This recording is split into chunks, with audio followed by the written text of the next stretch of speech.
Good day, everyone! London Onion here, dropping my take on the latest update just a day away from going live.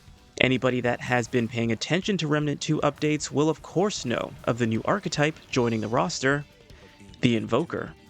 As the trailer and other content creators in the community have concluded, the Invoker is the perfect centerpiece of the archetypes. In other words, they are easily adaptable to other archetypes due to their main orientation of being skill-focused. Now, their three skills seem rather interesting, and they appear somewhat reminiscent of the Archon archetype. This is not only because of their elemental edge, but simply the aesthetics and nature of the skills. They tend to operate in a radius and consequently affect multiple targets. However, my experience with Archon is currently limited, and this is just a first glance after all. But getting back to the Invoker, their three skills seem to cover the bases of well-rounded combat.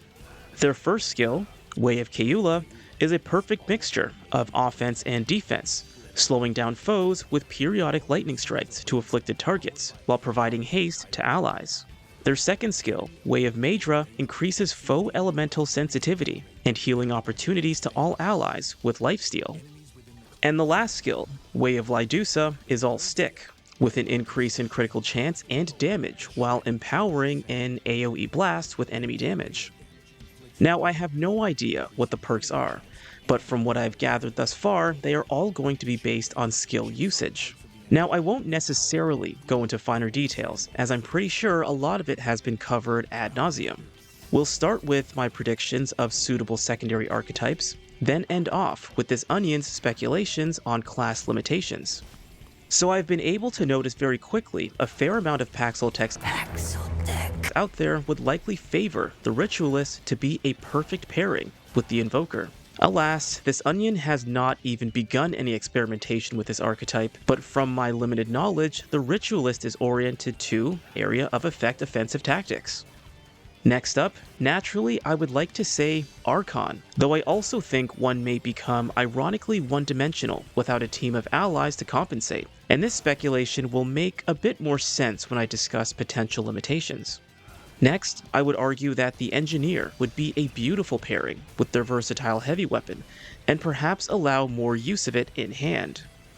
Lastly, I predict the Challenger being a great mixture. This is partially due to the exposition of the trailer.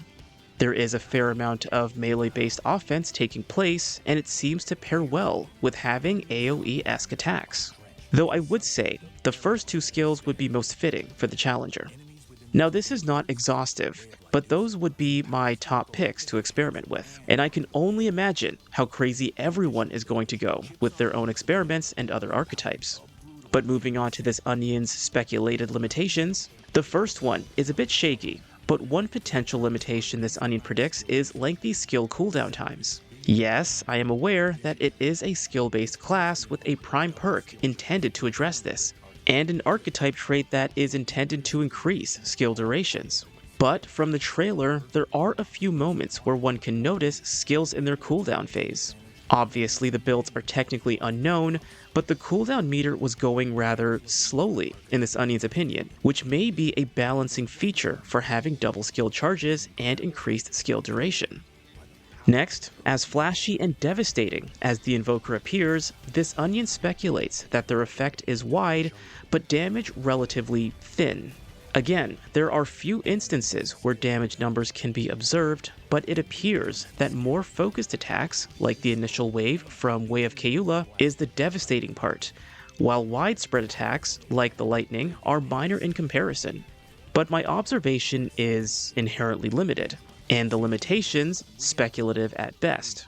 Every archetype has their strengths and areas of improvement. This onion is simply curious as to what those are for the Invoker. Otherwise, that concludes our brief take on this new archetype. More builds will naturally be on the way as usual, and I will see you guys in the future where I can give my experience on actually using the Invoker. Good day, and I will see you guys next time.